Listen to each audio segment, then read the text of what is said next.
Pode-se afirmar que o teatro é a arte do coletivo? Sim, sobremaneira. Das artes, é a arte que mais tem o coletivo, é a arte mais coletivizada. Por exemplo, o poeta, não, digamos, o pintor, pinta, a obra está pronta. O escultor esculpe, a obra está pronta. É, no teatro, por ser arte performática, que usa corpo e voz, emoções, tudo junto, é a arte do coletivo, sim. Veja bem, no teatro nós temos o ator, o diretor, o autor, o iluminador, o sonoplasta, o figurinista, o maquiador, o cenógrafo, é uma infinidade de profissionais, estetas também, que trabalham para que o teatro seja, para que o espetáculo seja apresentado. E essas partes, elas são autônomas ou são interdependentes?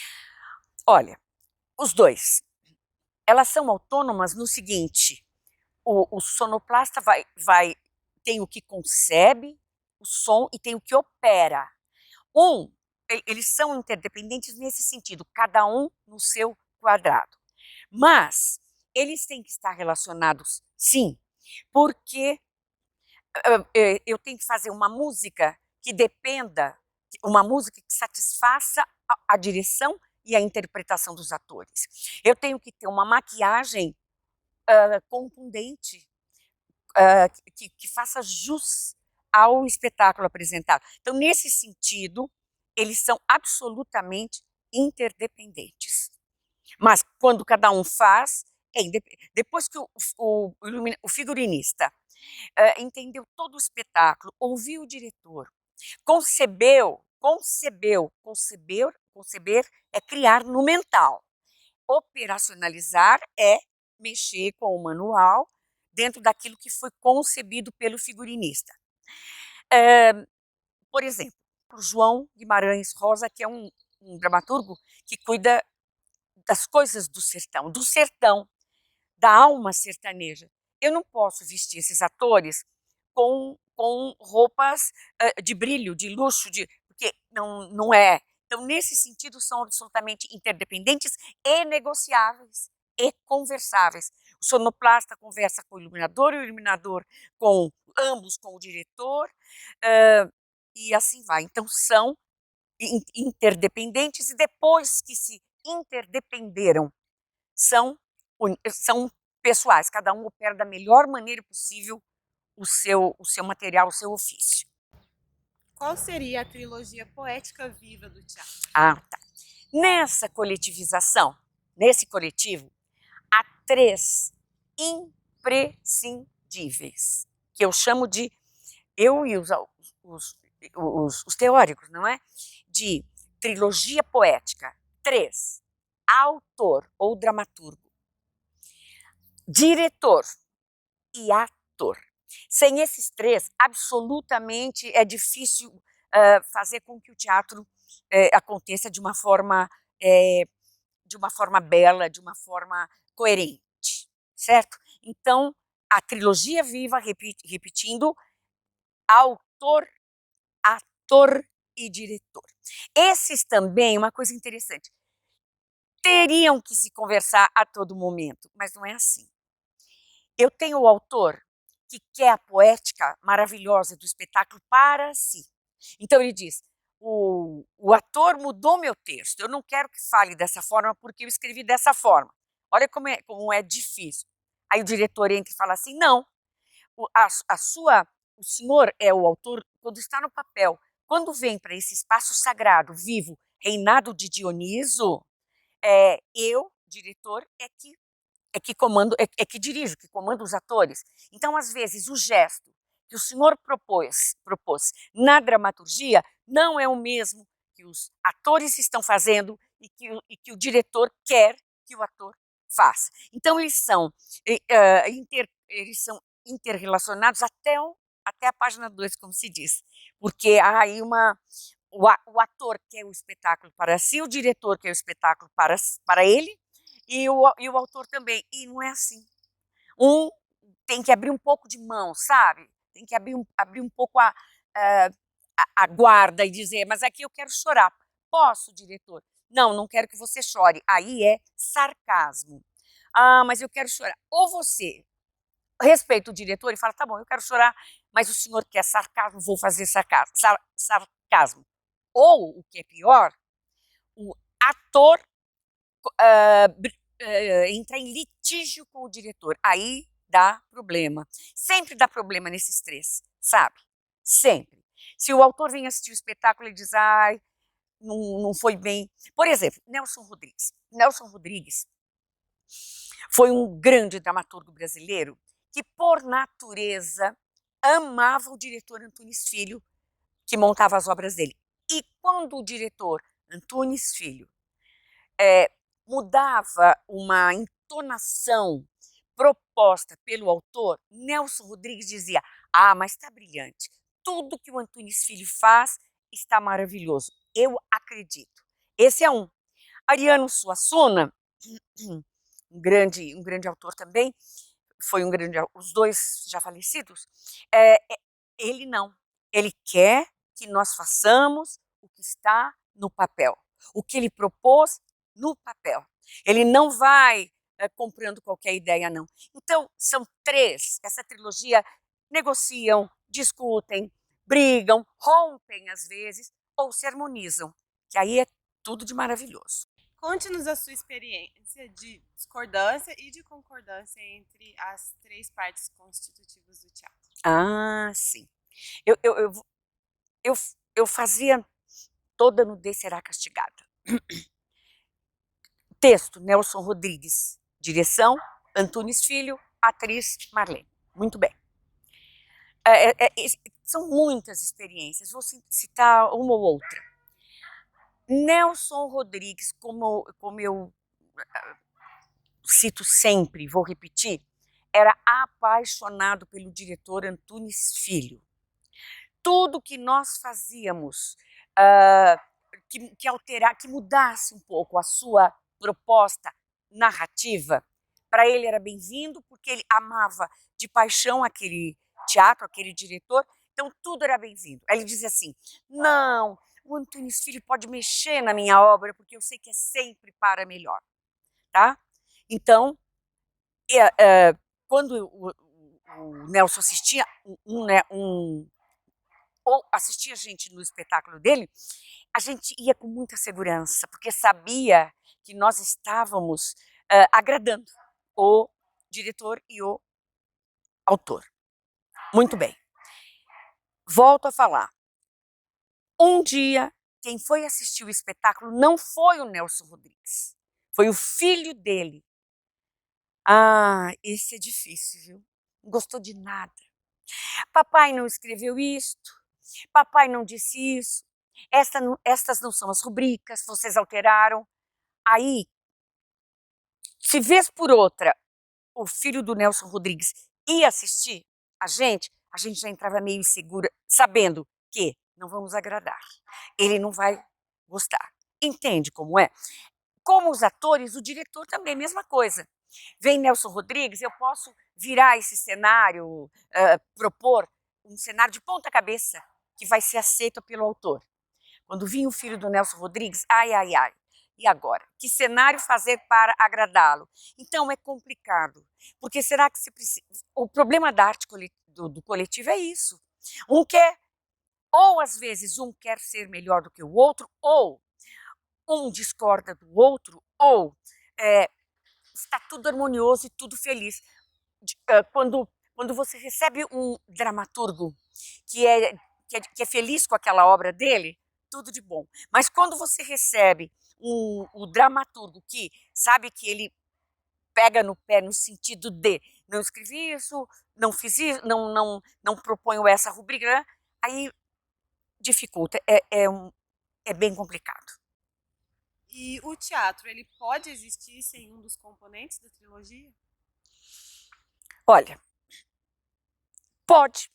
Assim, eu já vi espetáculo, tinha um ator, nenhum diretor e o texto foi escrito por ele mesmo, que não deixa de ser um autor. Pode. As criações coletivas são todas, muitas delas são criadas por um grupo e não precisam necessariamente de um diretor, o diretor é entre eles mesmos ou não, e só precisa dos atores, não é? Eu creio que dos três, o mais imprescindível, imprescindível, imprescindível, imprescindível de tudo é o ator.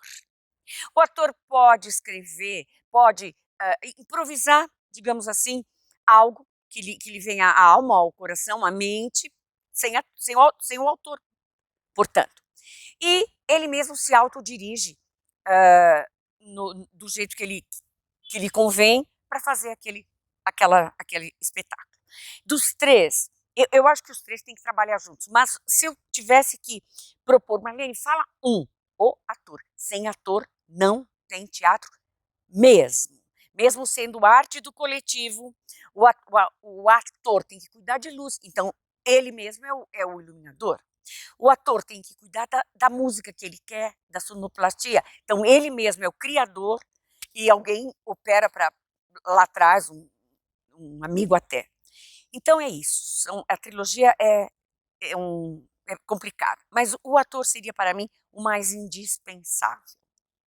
E qual papel cabe à plateia entre os elementos da cena dramática? Tá, esse é outro problema. Aliás, é uma arte cheia de problemas. Por quê? Se é arte do coletivo, cada um tem a sua maneira de criar, a sua estética. A plateia seria um quarto elemento imprescindível também, porque o ator não entra no palco sozinho, se não tiver alguém assistindo. É a arte do retorno. Todas, sim, todas, mas o teatro muito. Se você não ouve aquele calor, você não interpreta bem, porque é feita para o outro. A arte teatral é altruísta, a arte teatral é amorosa, ela dá, é uma dádiva. Tá certo que o ator tem a sua vaidade, gosta dos louros, normal, ser humano, mas é uma arte muito, muito doadora. A plateia é sempre uma questão a ser conversada.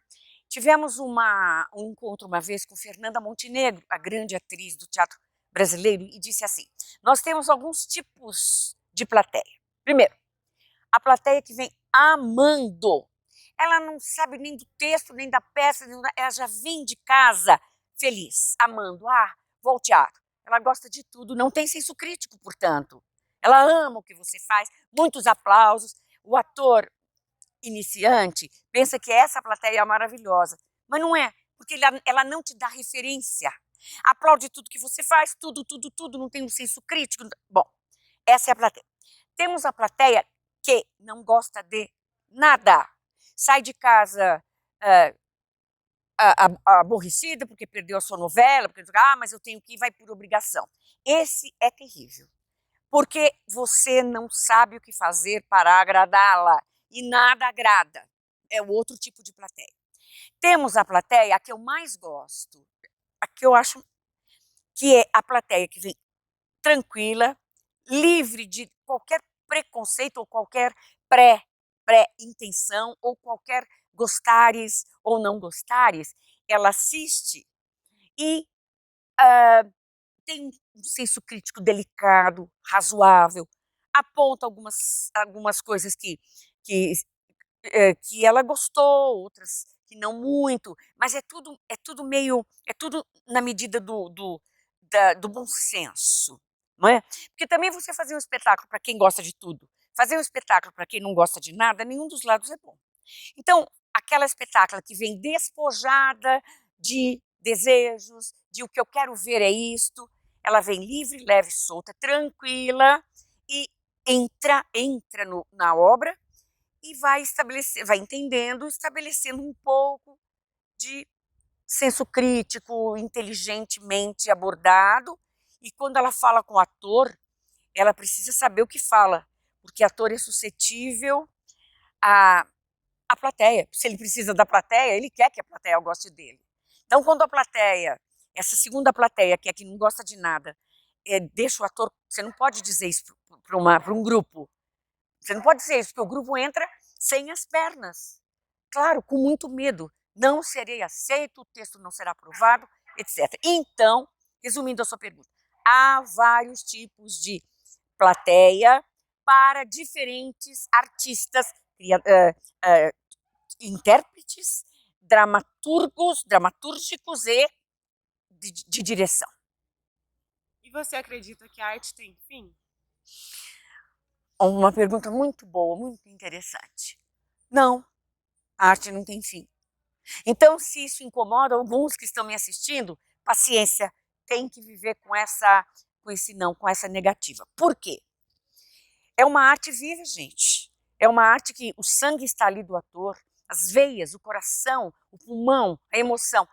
E nós somos, consideradas as devidas proporções, um a cada dia.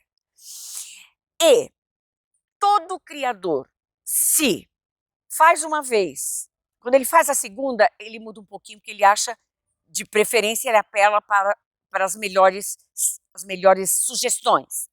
Então, todo ator mexe um pouquinho na segunda, na terceira, na quarta. Todo diretor mexe muito da segunda, na terceira e na quarta. E todo autor, quando está escrevendo, volta, rasga, faz, certo? Então não há obra acabada na arte. O grande autor, escritor Jorge Luiz Borges, diz uma coisa maravilhosa. Ele diz: não existe obra acabada, existe obra que interrompe a criação na medida do suportável para aquele momento. Ou seja, ensaiamos 10 anos, mas um dia tem que estrear. Então você não acha, pronto, acabou, está pronta. Não, a consciência é, até aqui está bom. Se mexer, vai mudar um pouquinho, sim. Diretor também, dramaturgo também. Então é isso, a obra de arte não é acabada, ela é interrompida na medida do suportável para aquele momento. Qual momento? Tem que estrear a peça, tem que editar o livro, então ele tem que interromper. Ó, gente, há coisas para serem vistas, mas eu preciso editar, tem o prazo, tem o patrocinador, você tem que editar às vezes no momento que não é você que escolhe, é a editora, é a estreia. Os patrocinadores dizem, vocês têm que estrear no dia, vamos dizer, 20 de janeiro, no dia 20 de janeiro de 2000, tá. Tem que estrear, porque há patrocinadores cobrando isso. Mas você saiba com tranquilidade, com harmonia e com paz, que, repetindo 3 vezes, hein, que a obra de arte não tem fim, ela é interrompida na medida do suportável ao qual ela se